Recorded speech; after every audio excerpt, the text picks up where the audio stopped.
Okay. Just a second.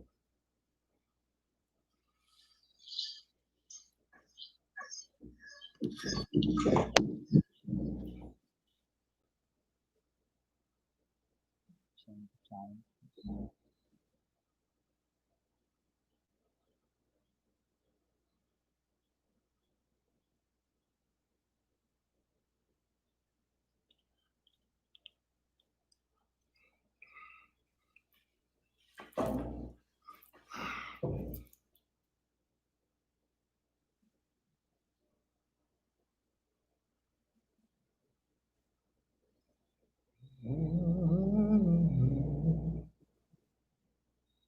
There we go. Right. Hello, viewers. Here Good we are morning. today. Good Good. How are morning. you? Very good, very good. And first of Okay. all, we are sorry about the time. We had to start at 6 o'clock US time and 6 o'clock Pakistan time. Uh, do you have the hearing? Because your voice is reflecting. Oh, is the Have you noise got? reflecting? Yeah. Let me try this. Does that sound better? Ah, that's great. That's wonderful. Okay. Good.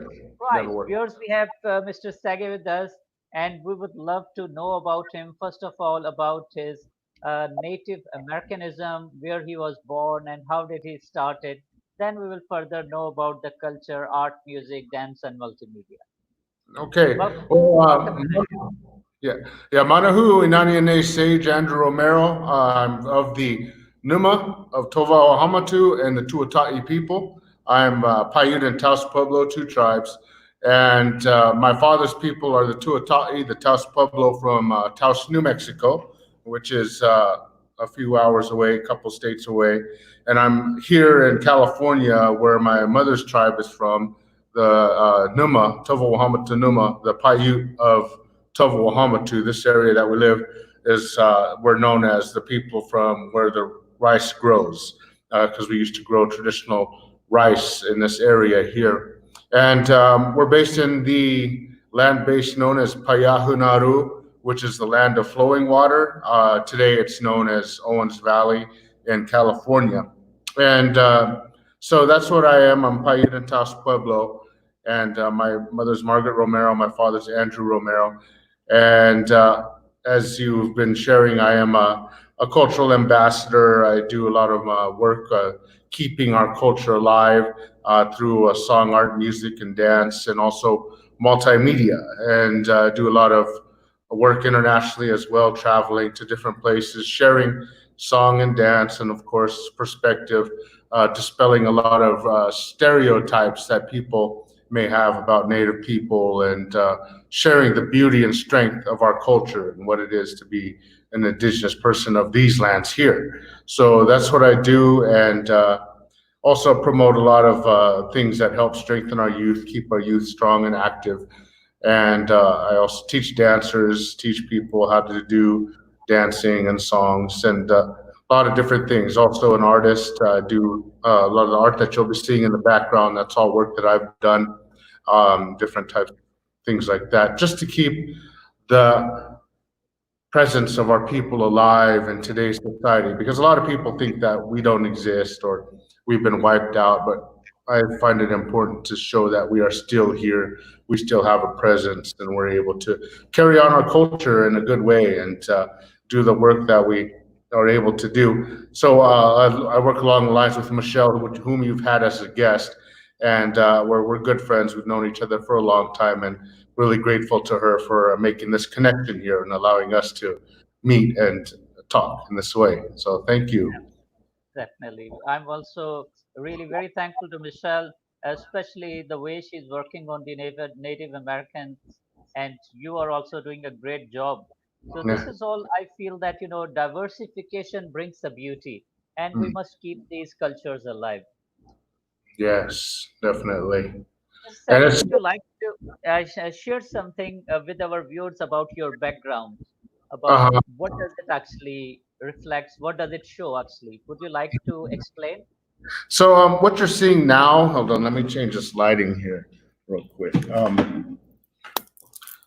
So what you're seeing now is these are sketches that I've done that are actually like legends and stories from our people. What you see right now here, this image that's showing is from the longest walk. We have our own longest walk. Our people were marched out of our home area and relocated to another area during the 1800s. And that was the story of that.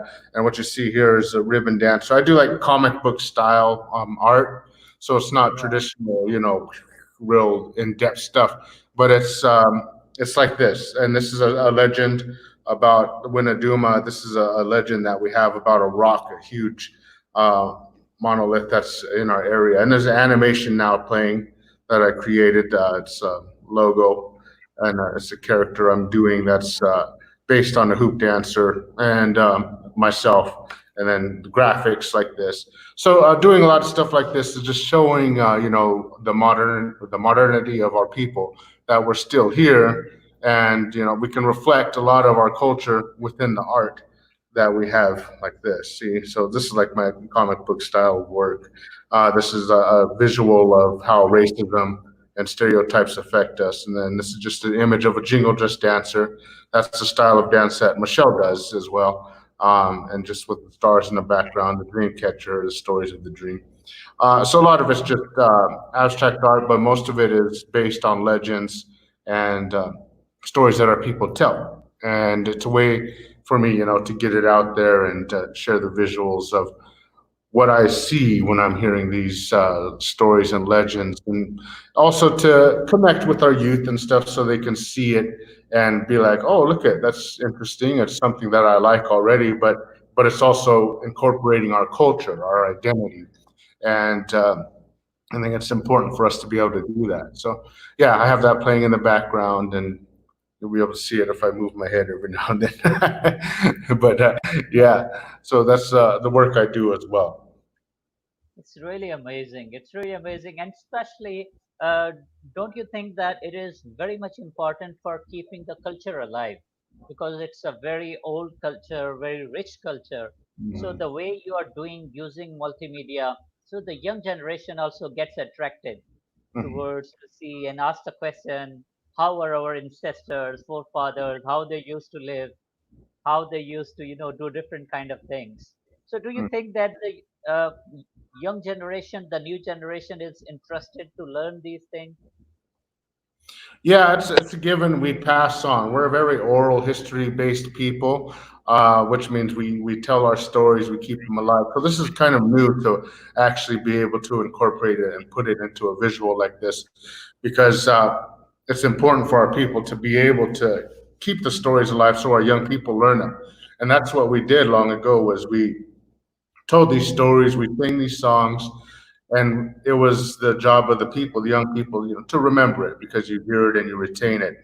And nowadays, it's not as easy for us to connect on a annual basis, to keep on telling those stories and everything, because everybody's off doing their stuff. They're going to school, they're working, they have their 9 to 5 jobs that they need to do. But back then, our people, we could just focus and tell stories. Like the winter time was the time that we told our stories. So that's when the legends were told, and within that, families would ingrain those stories into our people constantly, constantly, because there wasn't anything else to do. Our traditional belief was that during the daytime you do your work, you take care of your land, you hunt, you gather, you do everything that needs to be done. At nighttime, we believed it was a different world, so we would come into our house, into our lodgings, and stay there, and that's where we would tell stories and everything. Now, of course, it's very different. We have access to things. People are out all night. People are awake all night on the internet and doing stuff. But it's just a way for us to keep it alive within our youth, because we got to find new ways. We have to be very adaptable to our situation, and our people always have been very adaptable. And so I think this is just a new form of that adaptation, where we're able to utilize what we have to keep our culture, our teachings, our ideals, all that very strong within us.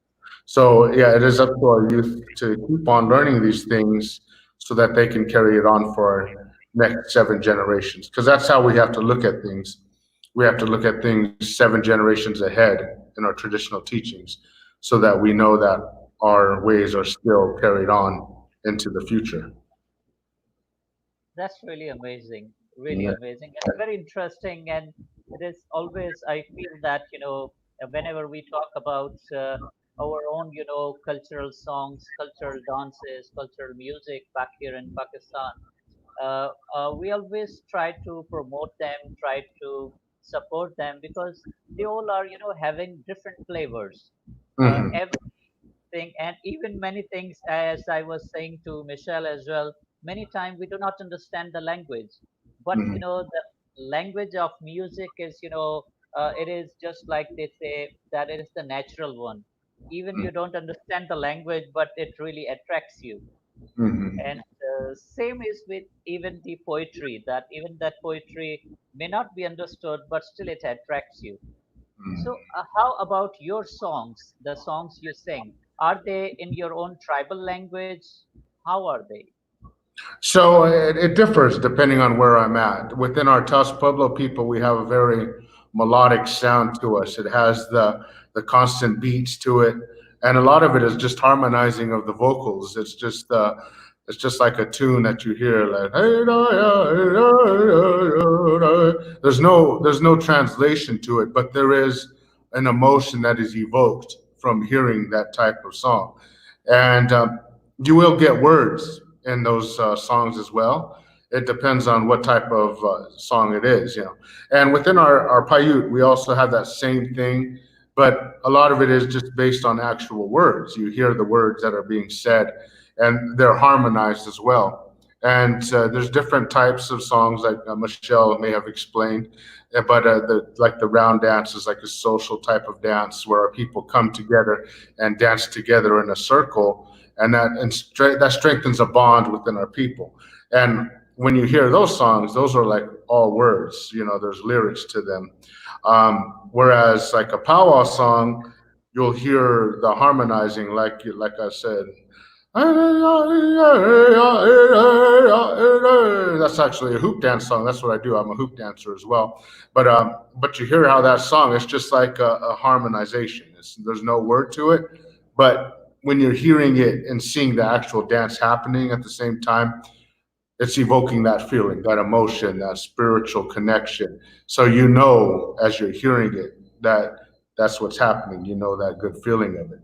And so it's just it depends on where you're at. There's a lot of songs that are just straight lyrics, and then there's mixes of harmonization and words, and it all depends on what you're at. I actually compose songs as well, like traditional songs, and because we have a drum group that our family's a part of, so we like to incorporate some of those songs. But I also have a dance group that I run, and I want to be able to sing our own songs so that we're not, taking someone else's and not singing it in the right way or something. So we want to make sure we're singing things in a good way. So I have those songs that I'm able to do as well that I've written myself. But then we have the ancestral songs that are passed down through generations that we keep as well, and we sing them for a certain time.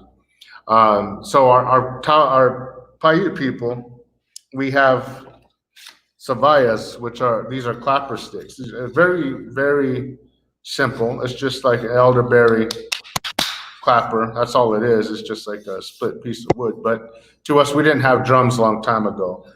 We just had our traditional instruments like that because we were here in the west coast of California. We also have our hand drums. So this is a type of drum. I know Michelle shared hers with you as well. This is my small travel one because I travel a lot. So I take this one with me wherever I go, and it's a little tight today because of the weather. But yeah, so this is the type of drum that we use when we're singing songs in that way. And yeah, there's a lot of different types of doing that songs that we utilize, but yeah, it's always about evoking that emotion and that good feeling or whatever the song is meant to do when you hear it. Great. Would you like to play something for our viewers, please?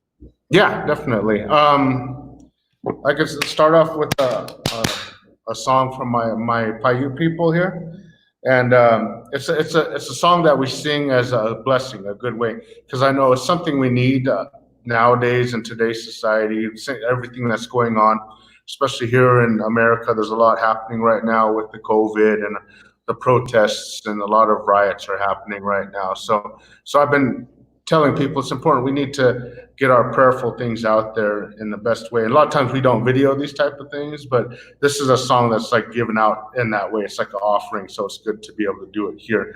But as I'm saying, like these other songs, traditional prayers and things that we do, we just do it. We don't need to film it and everything. But I want to sing one of those good songs that we use as an offering, and this is actually about the eagle in the mountains. It's what it's saying, and it's how it's flying above, because we believe the eagle carries our prayers because it's one of the highest flying creatures in the creation. So as that eagle flies high, it is said to carry the prayers of our people upon the wings that they have.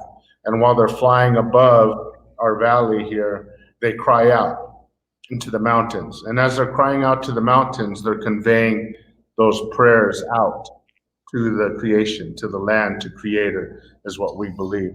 So I'm going to go ahead and sing that song for you. And this is what an example of one of the ones that's just lyrics. You can hear it's just all words. So. Toyo, toyo, kwena, toyo, toyo, kwena. Toyo, toyo, kwena, berara se, yaka, yaka, kwe, yaka, yaka, kwe.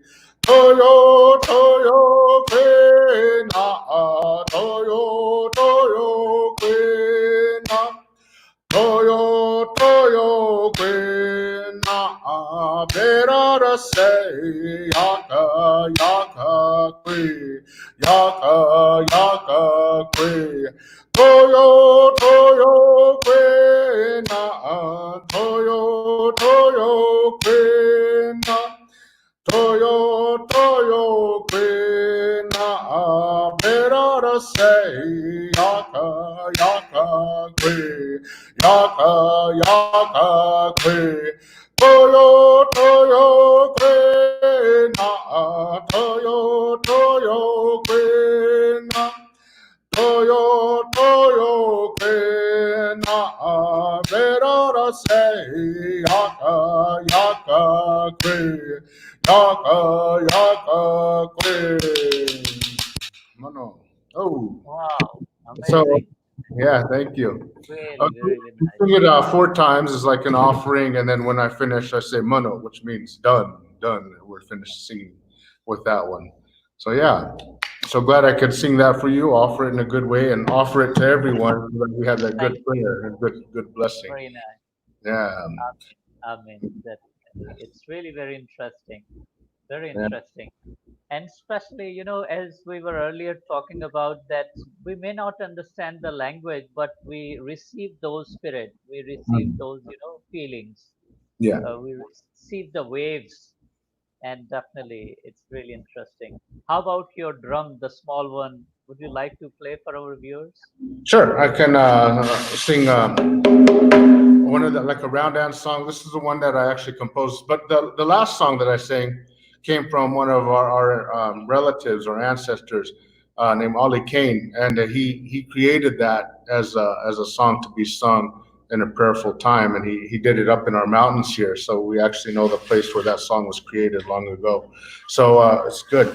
And again, this is a hand drum, so it comes from different people. My Taos Pueblo, my people from my father's side, we use this as well. So it's within our culture to use these type of drums, and we have real big ones too that we utilize when we're singing. So, is there a type of song you'd like to hear? Do you know anything? Anything you Anything? feel that? Okay, so let me see. I think I'll sing one of the ones that I composed for you. This one, because of what's happening within our society today, there's a movement called the Murdered Missing Indigenous Women, a movement that's happening, and it addresses the issue of a lot of our Native women have been harmed violently or abused, or they've gone missing, and there's no like real investigations that have been done to try to find them. And there's like a huge number, disproportionate number of that happening. And so a lot of our communities are hurting. And so I wanted to, I composed a song as a way to honor that pain of our people, so that we could acknowledge it and ask for prayers, so that no more of our sisters, our women, are stolen or taken away from us because of all that pain that we caused our people. So that's what I'm saying is no more stolen sisters from us. Our people are crying, our people are crying, is what I'm saying. But in a way, it's asking in a prayer, like a prayerful way to say, let's not have this happen anymore. Let's raise our awareness. Let's keep our people safe and protect our women, is what I'm asking for when I sing this song. So it's kind of done like in a right round down style, so it's like a slow beat. Like, hey,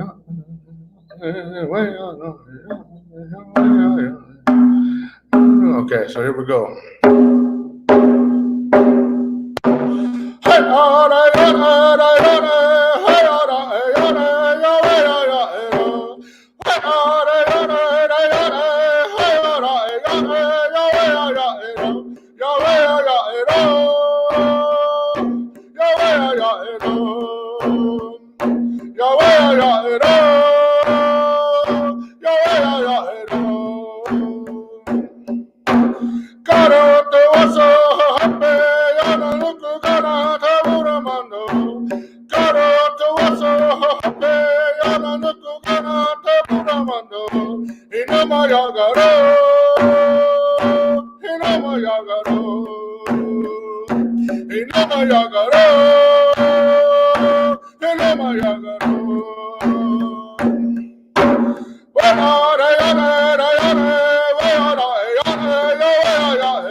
Oh, Wow, amazing. Very nice. Very nice. right. Very So nice. you hear within that song, it starts off with like the harmonization of the words, the "eh, ah, da, ya, eh, da, ya, eh." So that's evoking the emotion of what you're feeling. You get it out there, and then it follows up with the words. Uh, which is Kara Tuasu Huhupi, Hananukugana, no more stolen sisters. Inumiyaga, my people are crying, is what I'm saying. So that's how the song is, and that's how a lot of our songs are composed in that way, especially when it comes to social songs and honor songs like that. So yeah, that's when I composed, and thank you for allowing me to share it with the You're world. welcome, and it is really very interesting. I'm sure that a lot of people who must be still sleeping there in Mhm. your area, and a lot of people who could not join.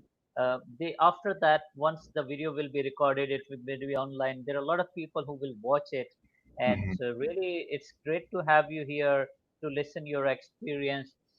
Visage, how do you see that? Like today's our topic is strengthening culture through song, art, music, dance, and multimedia. How do all these things help to strengthen the culture? So what we started with back in 1997 is when I created the group that I run, the Akamaya Culture Group. And originally, what it started as was as a safe place for our young people to come and learn to do powwow dancing and our traditional dancing. Because back then, there weren't very many places that we could go. There wasn't much access to resources or facilities that we could utilize to practice in. So it started in my backyard. Me and another youth at the time, we just called people, said, come out and you can learn how to do some dancing. We can practice together and strengthen ourselves in that way, because there is strength in learning our identity, our culture, and all that. So we started that, and it built into having singers come. So we started having actual singers instead of just playing a tape, because we had a tape player that we would play the music back then, cassette tapes back in then. So we had that. And from there, we had our drum group. And then we started using our tribal gym. We have a basketball gym that we utilized. And we started having practices there. And it just built into a big group of people that started to wanting to learn and started wanting their kids to learn as well. There was even a family that would drive a whole hour, like 1.5 hours, just to come here 2 times a week to do that dance group, because there was nowhere else that they could go. So they would drive an hour and a half here, do the dance group for 2 hours, and then drive another hour and a half back home. So it was like a 3 hours out of their day just to come here and do that. So that showed the importance of that. And what happened was, when the young people started learning their dances and started practicing, and a lot of times we would actually practice public speaking and stuff like that, like how to present yourself, how to traditionally introduce yourself, how to carry yourself. You stand tall and proud when you present yourself out there. So small lessons like that were intertwined within the dancing and everything. And our young people started, they started feeling that self-esteem lift. They started feeling better about themselves, and they also had the gift of being able to go out and share with their communities and talk about, like, this is my dance, this is what I do. And within that, people start getting a good amount of self-esteem, and they build themselves up. And within a good self-esteem, you find there's a good counteraction to depression, or people feeling bad about themselves or treating themselves badly, drinking and doing drugs. And that was another thing that we are working with, because we wanted to promote sobriety amongst our native people, because we have the stereotype that a lot of people drink alcohol and do drugs and all that stuff, especially on the reservations. So I wanted to show that not all of our people are like that, and we have people that are sober and strong in the culture and keep things alive, like our group. So we kept that going as well, just to show that stereotype wasn't true about our people. And when you have these young people learning about their culture and identity, they start pushing that away, because traditionally you're not supposed to be intoxicated while you're doing your dances or doing your songs. You're not supposed to be high. You're not supposed to be drunk. You're supposed to be clean mind, clean spirit as you do these ceremonies, these things. So that was an important thing for us, and we really promoted that. And so what happened was, it just kept growing and growing, more people, and eventually it came to the part where we were out doing these community presentations, so people would see us, and that we'd have a presence. But a lot of people would come up to us and be like, "Oh, we have photos of you guys, we have videos of you." And at the time, we didn't have access to that kind of equipment, So it was like, "Oh, great! Can you mail it to us, or can you send it to us?" Because back then we had mail, so it just mail. There was no email. We couldn't email pictures and stuff back then. Um, so these people kept saying this, and then they wouldn't do it. They wouldn't follow through. So we never got any photos or videos or anything of ourselves presenting to our community. So eventually, it just came into our own hands to be like, well, if nobody else is going to do it for us, let's just do it for ourselves. So we started getting cameras and taking pictures and doing video and recording things for us, just to show our youth, our young people, how we're looking out there, and also to keep it alive and keep that presence also digitally, because we could start doing that as things started growing. And it was a good thing. So we started developing that, and so we started getting into video editing and stuff like that, photography editing, and that's where the multimedia started coming to play. And a lot of our people are artists, so we do drawings, like myself, my work back here.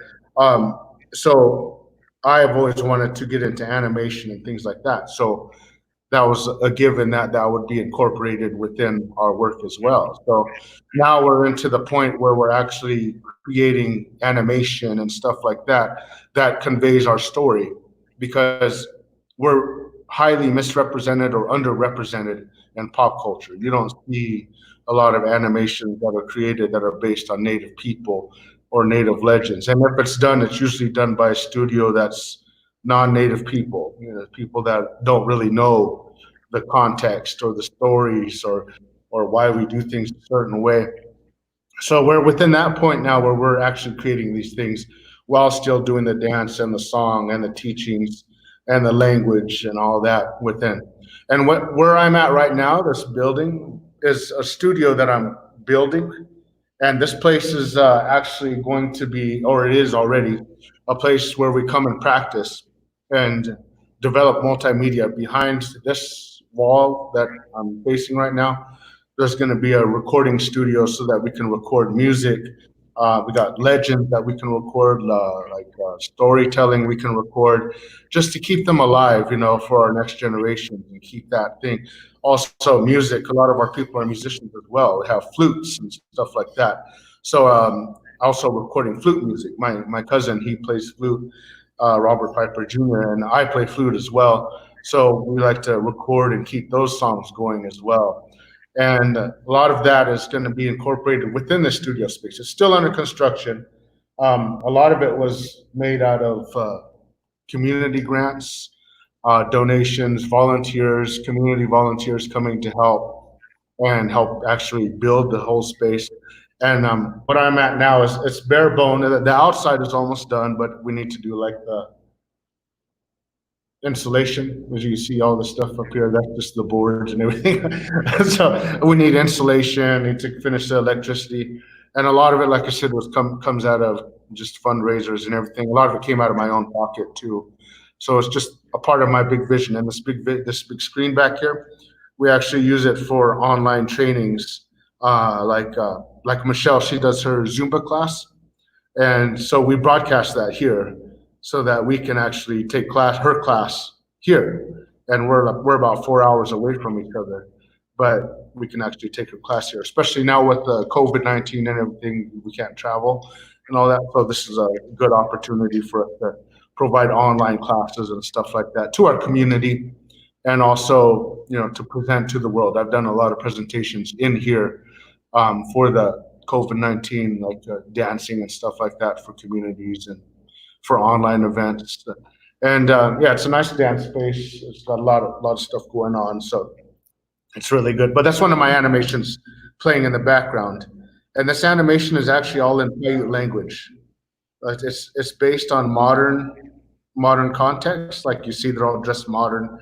There's a regular town in the back, but the story is it's actually told all in Paiute, our traditional language. So it's like an alternative reality where our people speak nothing but Paiute, and she actually speaks in sign language here, because I know some people that speak sign language, so I wanted to incorporate that in the story as well. So yeah, so that's a story I have that I animated. But It's really yeah. wonderful. It's really wonderful. Viewers, we have our very special guest with us, Mr. Sagar Romero.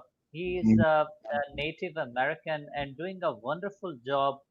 See, in such kind of time, he is strengthening culture through song, art, music, dance, multimedia, and many things as he spoke about. Right now, he told us that he's also promoting the sign language, which used to be, quite common in the early years, but still, there are a lot of people who are, needing to learn this language. And Mr. Sagar Romero, plus you are trying to promote your culture through keep doing the things in the modern way, because now the way the youth needs to know this multimedia, there is a great attraction for the youngsters.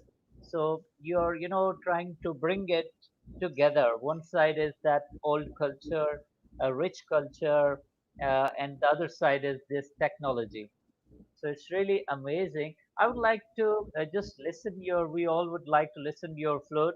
But before that, one question I have for you: that how do you see uh, that the term we use, identity?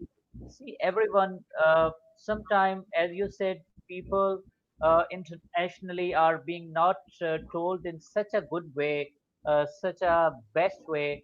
So they, number one, try to think that, such kind of culture or such kind of things are, not the modern one, not the good one. They are the old time thing.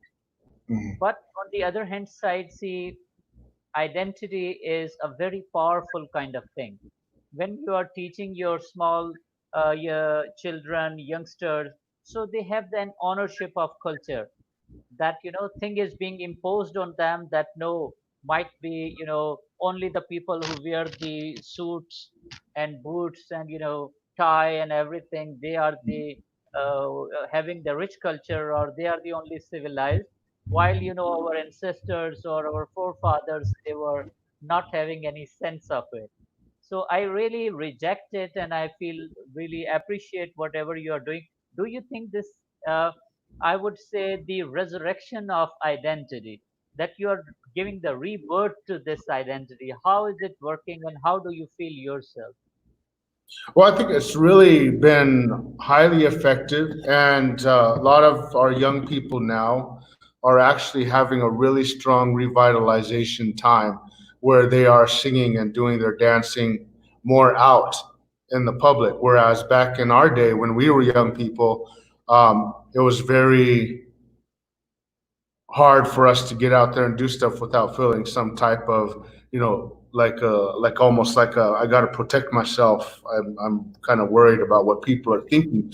Whereas now our young people, because they've seen us continuing our work and doing stuff, they just do it. They just go out and show their strength through their culture, their identity, and they're proudly introducing themselves in our Numa language.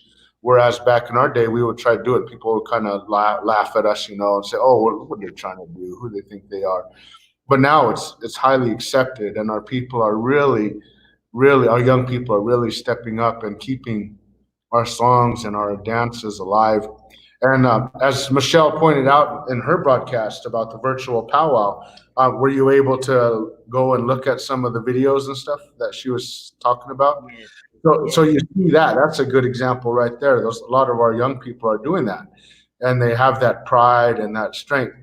And some of our family members have posted videos like that so that they could share their dances and songs during this time. So I think our identity, this cultural revitalization, is what we call it, has been really strong and it's really effective within our young people. And I'm really proud to see them stepping up and doing what they can to keep our identity alive. And it's really a different time, but at the same time, our things are still being done. Our dances are still being practiced.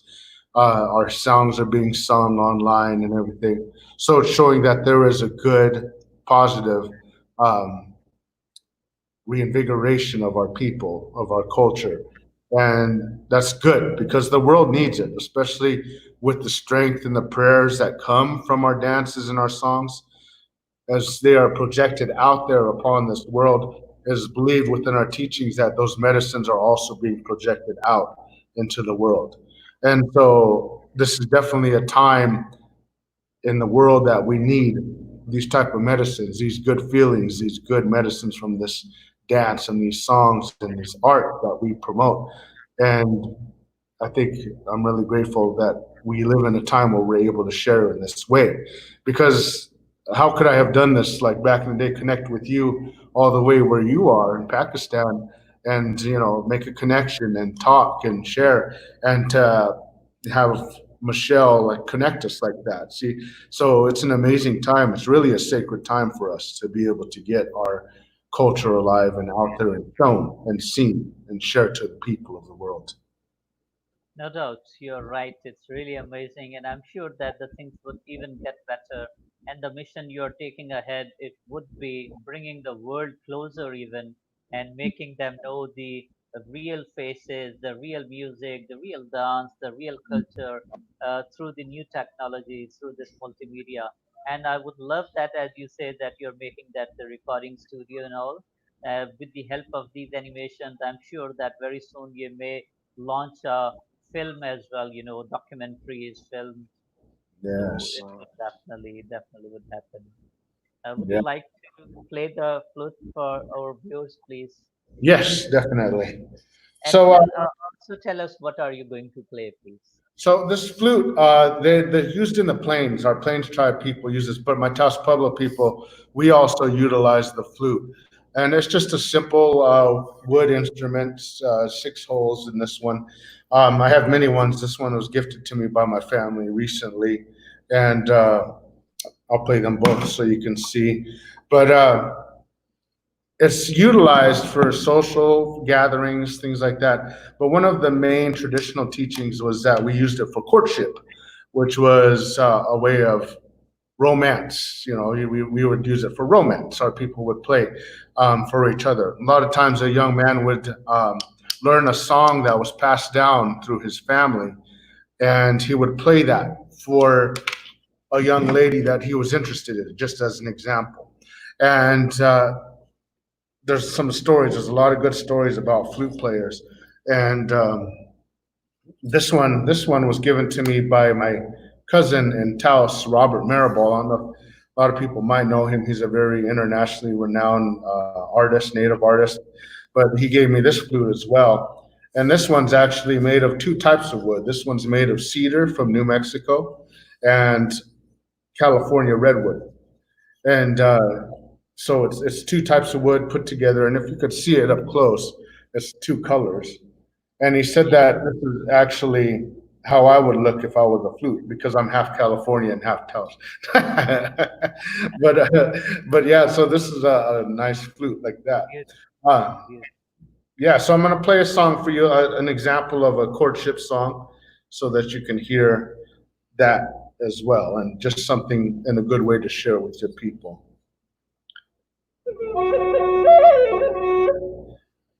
Can you hear that? I could put a Yes, microphone on. I can hear it. I can hear it. Okay. Sure, sounds good. Okay.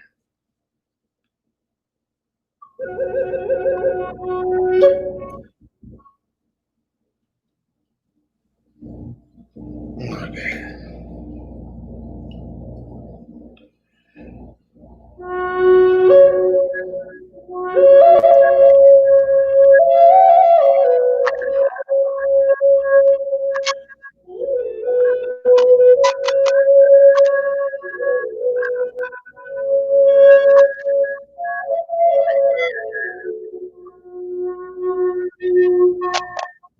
Is there feedback?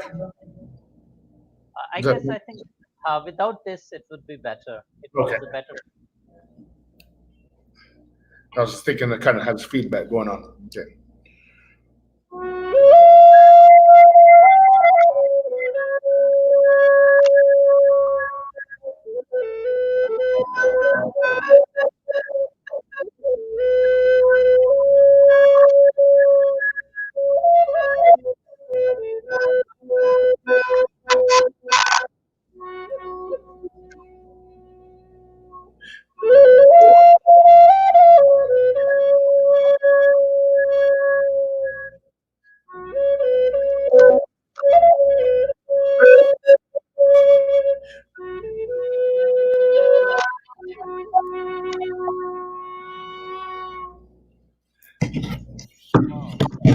Let me try this one. This one is California Redwood. This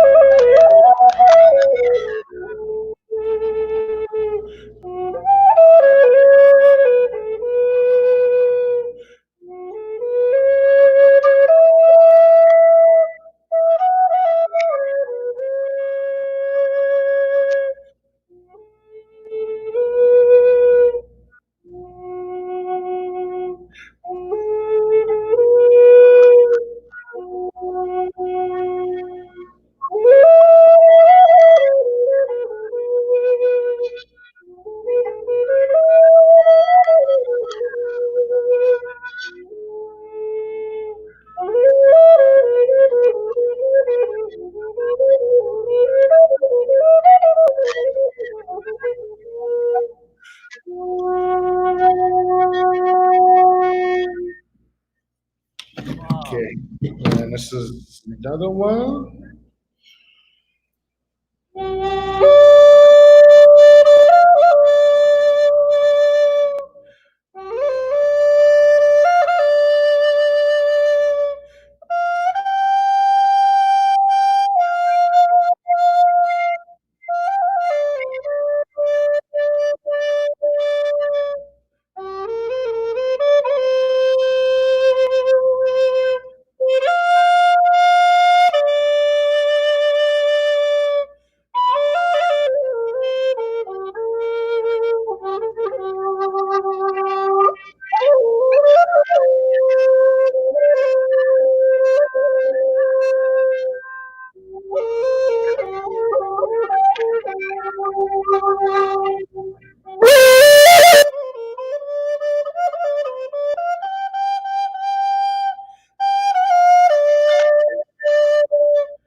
Wow. Wow. Great. Whoa. So you heard Very those nice. three too. So that's three different types. You can hear the difference between all three, and Yeah. yeah, it's done.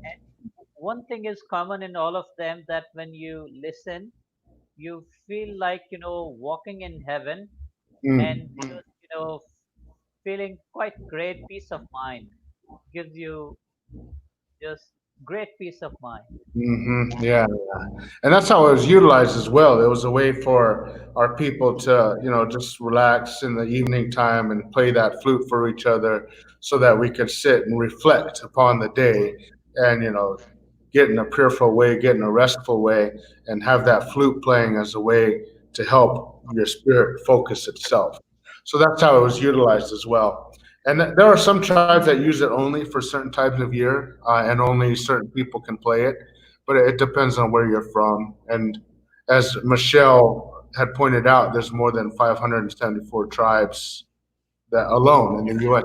So everybody has their own ways. But what I'm sharing with you are mostly from my people. So that's what I'm speaking for. Great, Yeah. great. Mr. Sagar Romero, I would request you, like I said to Michelle as well, once this COVID-19 is over, and when you have some kind of bigger programs, like, where you are playing and your children are dancing, cultural Mhm. dances are there, please do let me know before. So we will try to run that whole program live on our channel. So Oh, it okay. can Right. Definitely. And anytime if you are going to have place somewhere like any other city, anywhere, do let Mhm. me know so we can try to settle down that time. We can show that live to Yeah, our great. users. Okay, Ah, Mr. that'd be wonderful. Very Okay. interesting and really very, very happy to have you here. I would like that in future also we will continue to contact and share your experiences. As I said, whenever you have the programs, you have my contact number, you have all the details. You are a friend with me as well. Just type it, tell me about it, and we will settle the terms. So I want that this thing should continue. Same is Mm. with the Michelle as well. Sometime we will see that, about her zombie dance. She takes the classes. Sometimes we can show it live to our viewers as well. Yeah. And I would love to invite you to visit Pakistan once the things are common. Please come over, be my guest. and we should show you about the culture of Pakistan.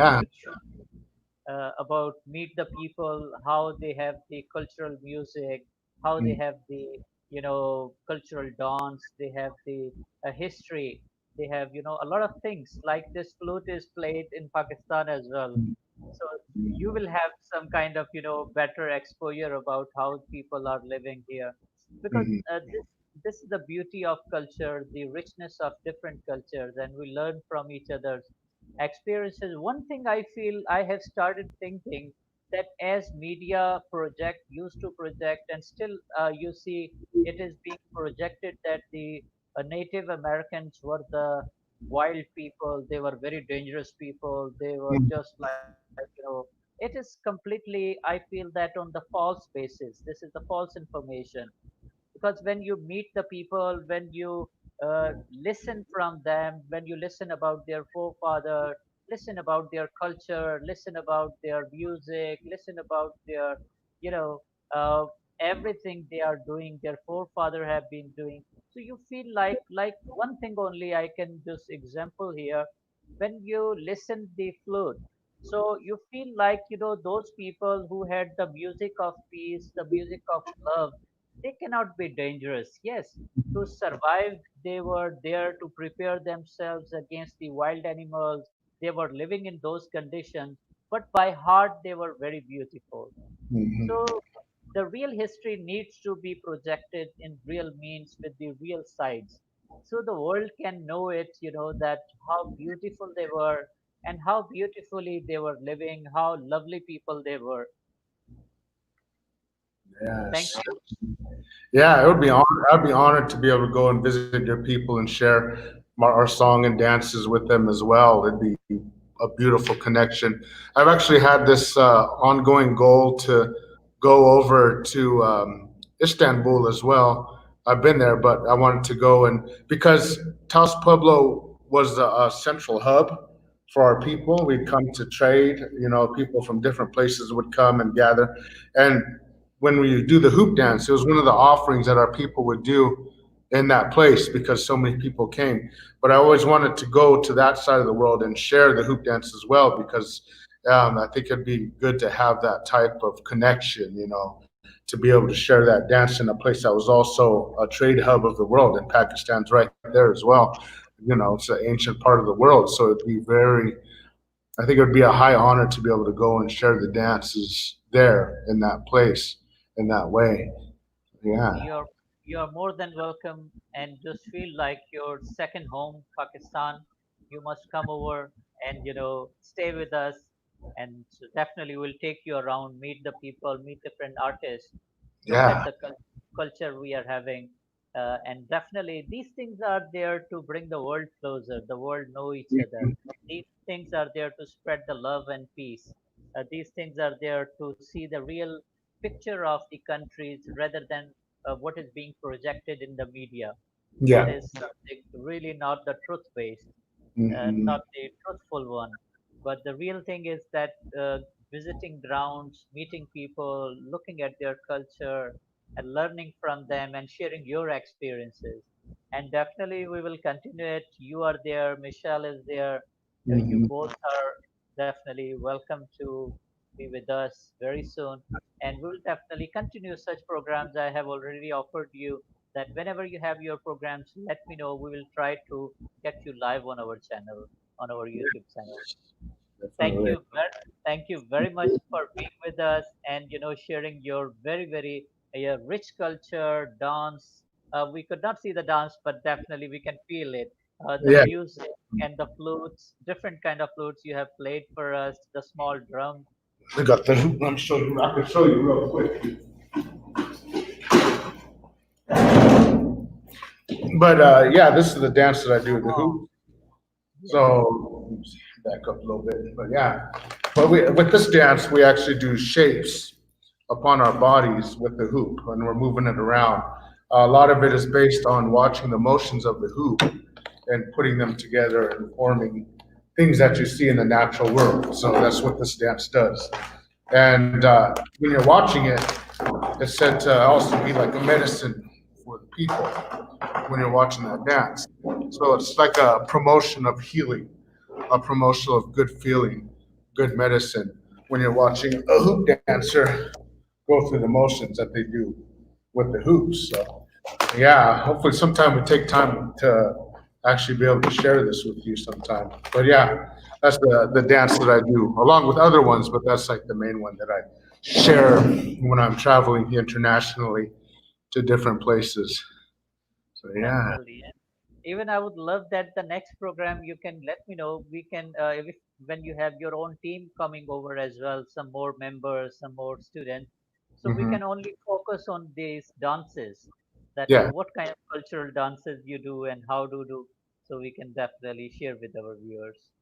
Yeah, that'd be great. We'll be able to do that sometime because we have our practices where our young people come and learn, and then that'd be a good time where we could present with you here because we have the ability now to do that here. So yeah, we very much could. Yeah, That would be thank you. wonderful. Mr. Sagarumura, I would like to have a message for the world from your side. Any message you would like to give to the world, please? Okay. So, a message I would like to convey is that this time that we are going through here now is definitely one that's very difficult for a lot of people. There's a lot of hurt happening, there's a lot of sickness, but we must look within ourselves. Take this time to reflect within yourself, to find peace and also to find center of what you're able to do with what you have. Within our native culture, I have my culture to go upon. I can go upon my learning and my dancing. Find that strength within yourself. Find what your identity is and pursue it in the best way that you can. Whether it be you're from a European country, you have your own songs and your dances, learn them. Or if you're from Africa, you have all your songs and your dances, learn those. Learn your language, learn those things that come from your ancestors, keep them alive because there are lessons and strength that come from those things when you have them within your mind, within your heart, within your body. So take your culture, learn it, see the importance of it, and respect it. Respect your identity, respect yourself, and respect where those things came from because there's a reason that your ancestors learned these things in this way. So that's the message I would say is take who you are and embrace it and strengthen yourself and your people. So thank you. Wow, wow, amazing. Thank you very much, Mr. Sagar Romero. We have our guest, our special guest today, as a Native American who talks about strengthening culture through song, art, music, dance, and multimedia. With really a practical man who has been doing a lot of things to keep culture alive and even to give this gift of identity to the young Native Americans so they should not be feeling themselves to have that inferiority complex in this modern era, because it is not the inferiority, it is actually the richness, it is the wealth being given by the forefathers and the ancestors, which needs to be kept alive, which needs to be there. And it can be only kept alive, and it can be only kept going if the young generation understands the real role of it and the real importance of it. And the thing you are doing, it is really great. I really salute your all the efforts of you, Michelle, and all the guys who are working hard to do it, to promote this culture, to promote through songs, art, music, dance. And definitely now you have added the multimedia as well. Our all wishes from Pakistan, and I would say that the wishes from through our this program World with Atiq Raja would remain with you. And as I already extended you an informal invitation, I would definitely would love that once this COVID-19 is over, you are welcome to visit. And I would also love to definitely visit you Yeah. and share my experiences with your youth and at your colleges, universities. And definitely we will remain in contact, and together we will try to promote as much we can. Once Yes. again, thank you very much and looking forward to see you again and again. Yes, thank you. It's a blessing. I'm grateful for this opportunity. and keep you